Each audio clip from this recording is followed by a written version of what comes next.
So ano po ba ang dahilan kung bakit ganito lumalala yung mga bagyo natin? Paano naman natin maiko-connect ito doon sa tinatawag naman na climate change? So nakasama po natin sa ating programa mga ka-lifesaver si Pag-asa Administrator Dr. Nathaniel Servando.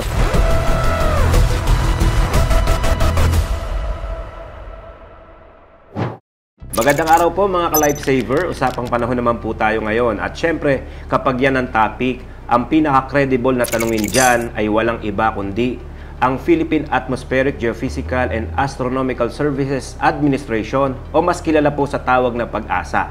Makakasama po natin walang iba kundi ang pinaka-head o administrator po ng ahensya, si Dr. Nathaniel Servando. Good morning po, Doc Nat. Kumusta po? Okay naman po. Good day, Ben, at of course, lalong-lalo na sa lahat ng mga televiewers and followers ng inyong program. Dahil usapang panahon po, syempre sa Pag-asa marami tayong mga programa. Kumusta po ang ating ahensya ngayon sa pagbantay ng ating panahon dito sa ating bansa? Sa ngayon, ang aming binabantayan itong pagbabago ng ating panahon, lalong-lalo na nakakaranas tayo ng matinding init, no? Ay nasa natin sa mga susunod na mga araw pa tataas ang antas ng heat index. Ito yung temperatura na naramdaman ng ating katawan na maaaring may epekto sa ating kalusugan kapag hindi tayo gumawa ng tamang actions o preparations. Doc Nat, kasi syempre dito naman tayo lahat lumaki sa Pilipinas. Hindi naman ganito dati. So ano po ba ang dahilan kung bakit ganito lumalala yung mga bagyo natin, yung mga tag-init natin? So, talagang tumitindi siya. Maraming factors, no?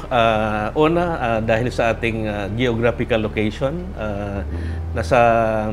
nakalagay tayo sa tinatawag nating Pacific Ring of Fire.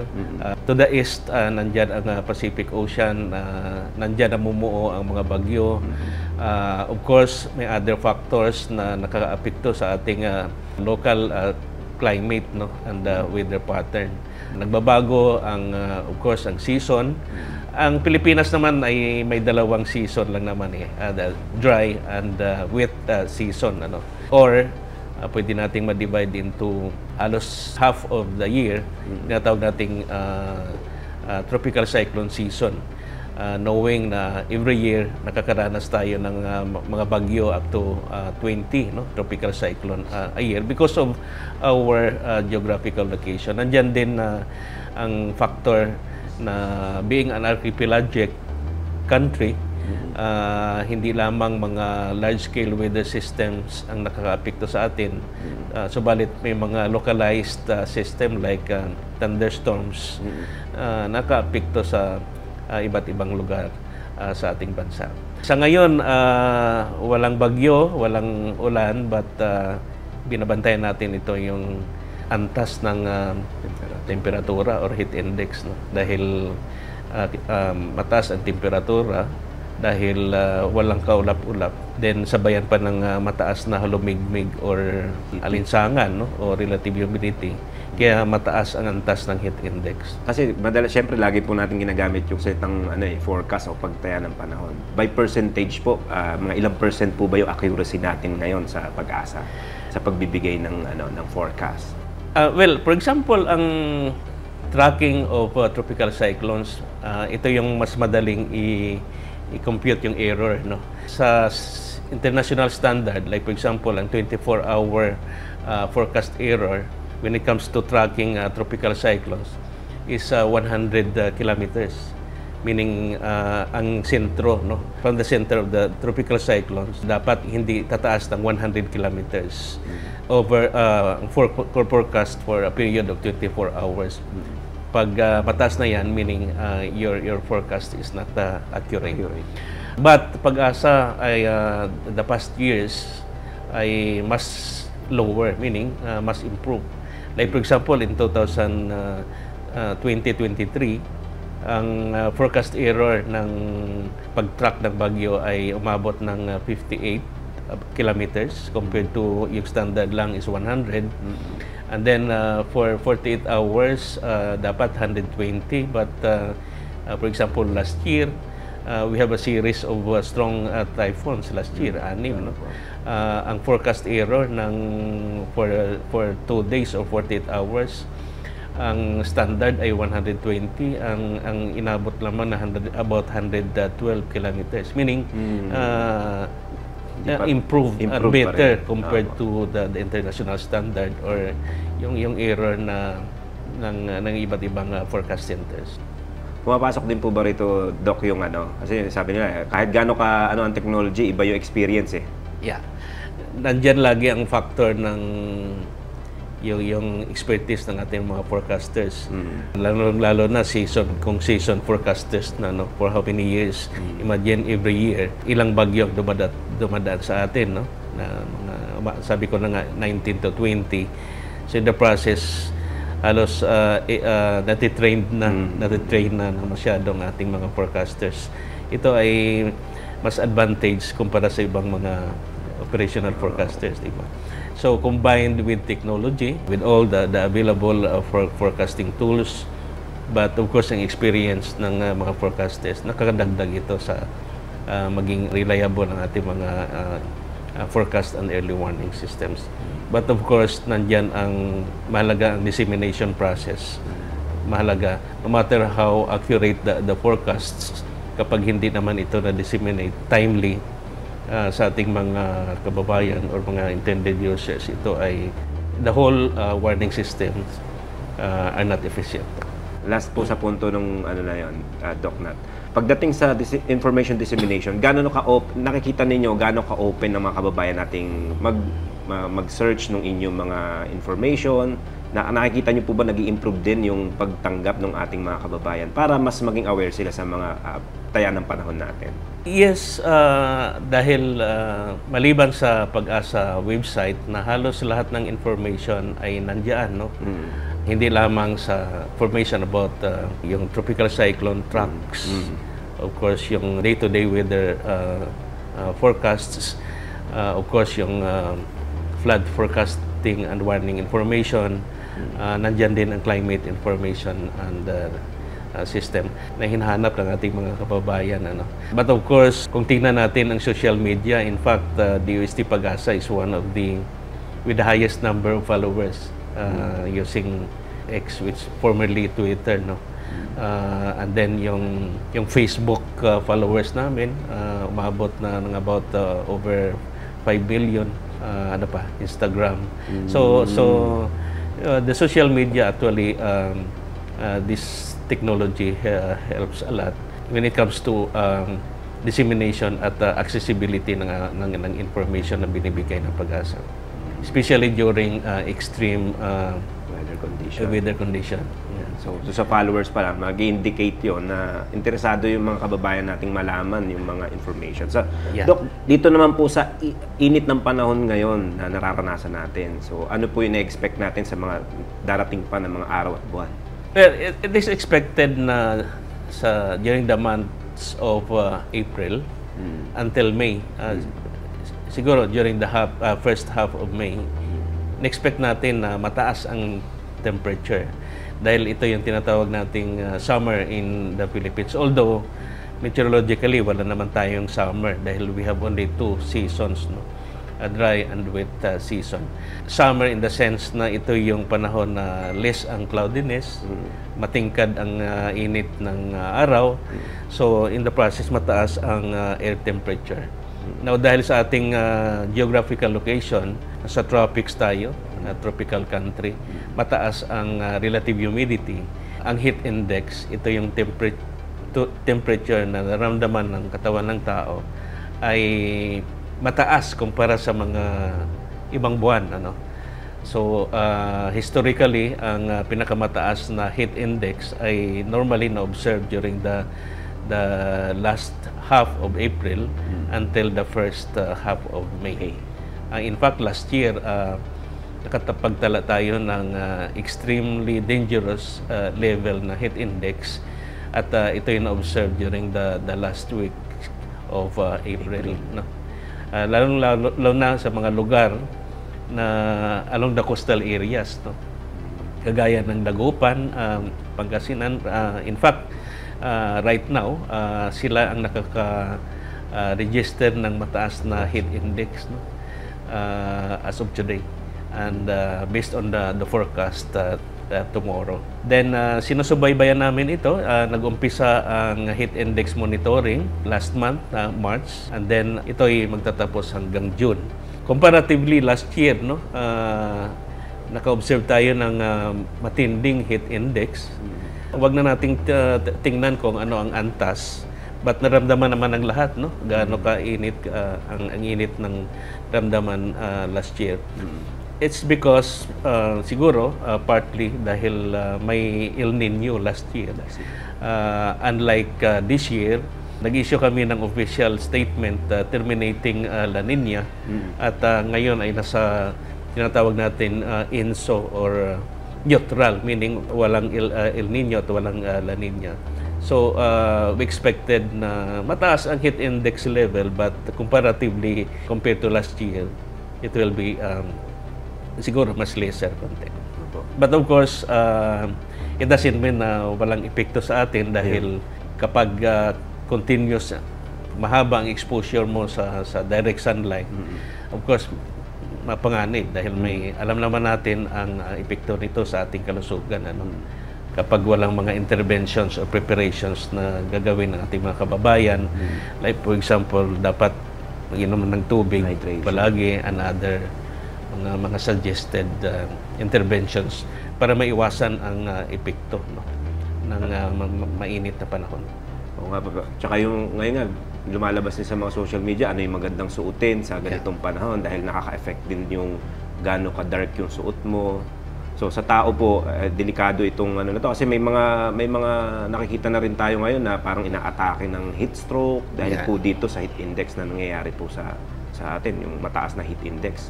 Ano po yung nakikita nyo na worst case scenario na pwedeng mangyari kung hindi tayo gagawa ng paraan at hindi natin susolusyonan yung mga dapat natin solusyonan? Ang epekto ng mga tropical cyclones magiging more intense.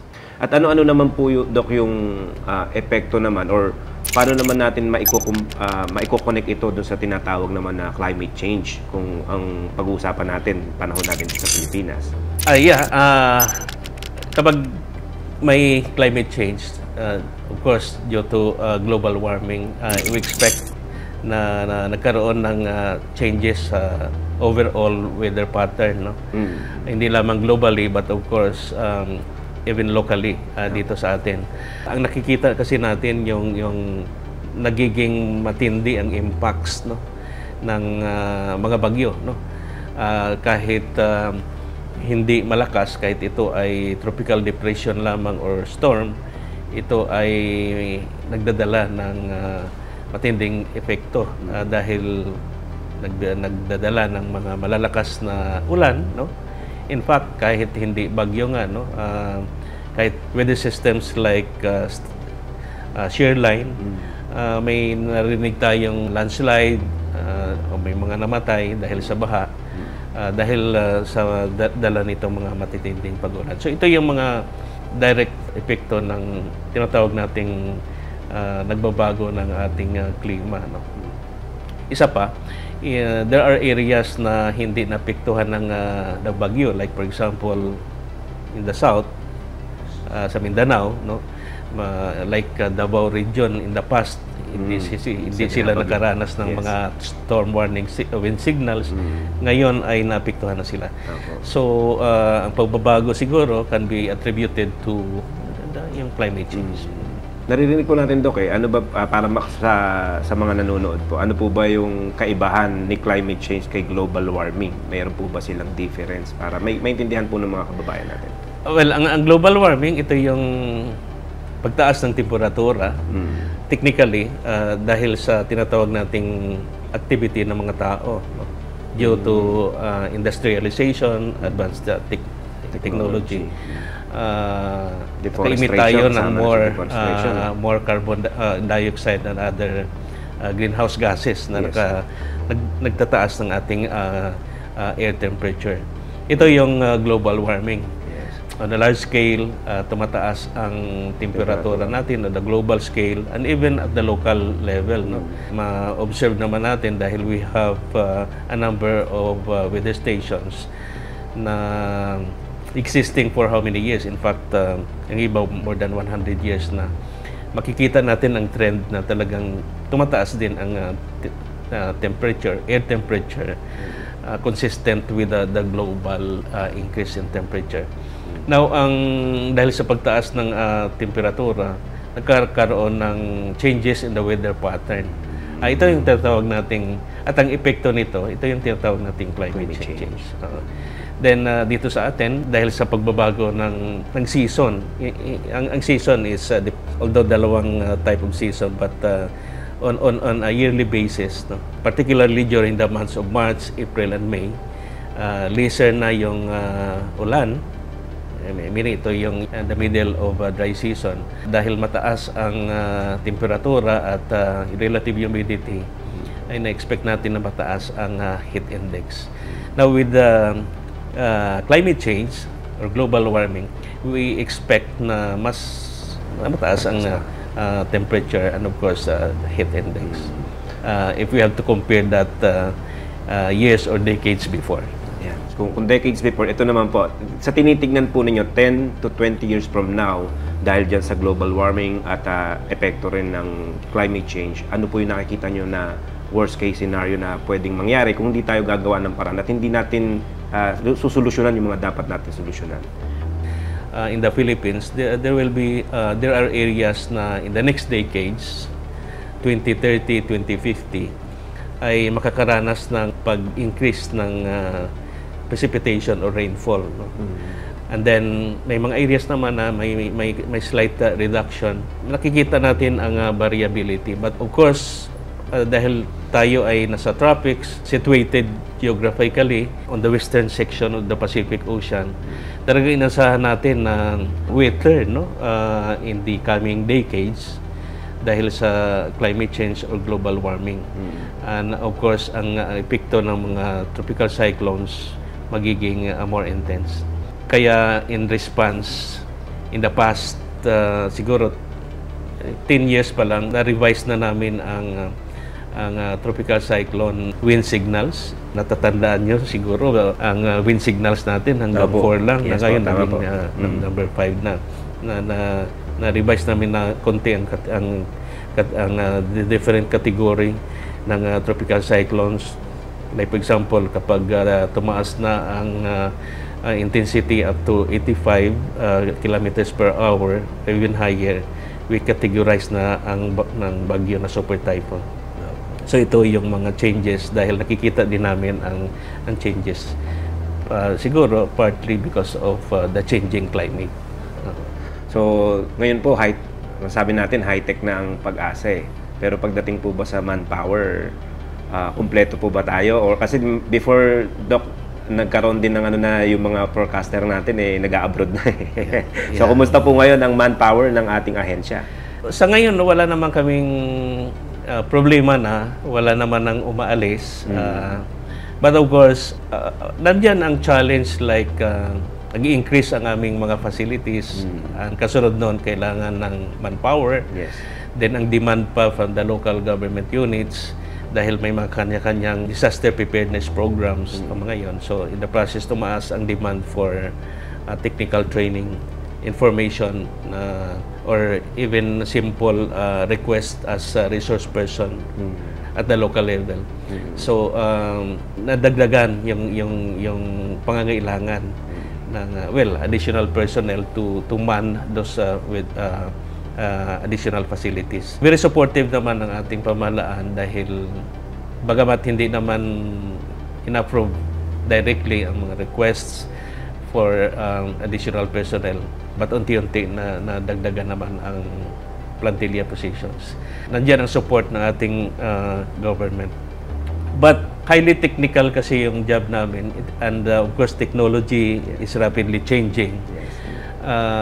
May mga emerging technologies na like application of artificial intelligence even in weather forecasting. So mahalaga din na i-capacitate ang aming mga personnel, no? Sige po, Doc. Uli po, mensahe niyo po sa ating mga kababayan para sa inyo pong ahensya. Maraming salamat sa pagkakataon na ito and take this opportunity habang tayo ay nakakaranas ng matinding init ng panahon and in the coming days, inaasahan pa natin na tataas pa ang antas ng heat index. So, pinapayuhan natin ang ating mga kababayan na gumawa ng tamang aksyon, iwasan ang ma-expose sa direct sunlight for several hours. If possible, iwasan ang mga outdoor activities bandang alas 10 ng umaga hanggang alas 4 ng hapon. Uminom lagi ng tubig, damit ng akmang kagamitan like light and clothings. And of course, sa ating mga kabayan na may mga karamdaman, medyo may edad na, iwasan yung mga ganitong init ng panahon para maibsan, maiwasan ang epekto ng karamdaman or heat-related illnesses. At of course, din ang mga payo ng ating mga eksperto, the Department of Health, para ma-minimize ang epekto ng ganitong panahon. Okay po, salamat po. At mga ka-lifesaver, marami tayong natutunan ngayong araw. Sana yung mga naipayo sa atin at saka yung mga information about Pag-asa ay nakuha natin, at yung mga pinapayo nila pagka tayo ay may bagyo, pagka ganitong panahon na sobrang init, ay sundin po natin para tayo ay maging ligtas. So nakasama po natin sa ating programa, mga ka-lifesaver, si Pag-asa Administrator Dr. Nathaniel Servando. Siyempre, lahat ng ating nakakausap dito sa programa ay considered lifesaver dahil lahat ng kanilang ibinibigay na information ay magagamit natin upang tayo ay maging ligtas. Hanggang sa susunod na linggo, samahan niyo uli kami para matuto uli tayo ng mga kaalaman upang tayo ay maging ligtas. Dito lang sa Lifesaver.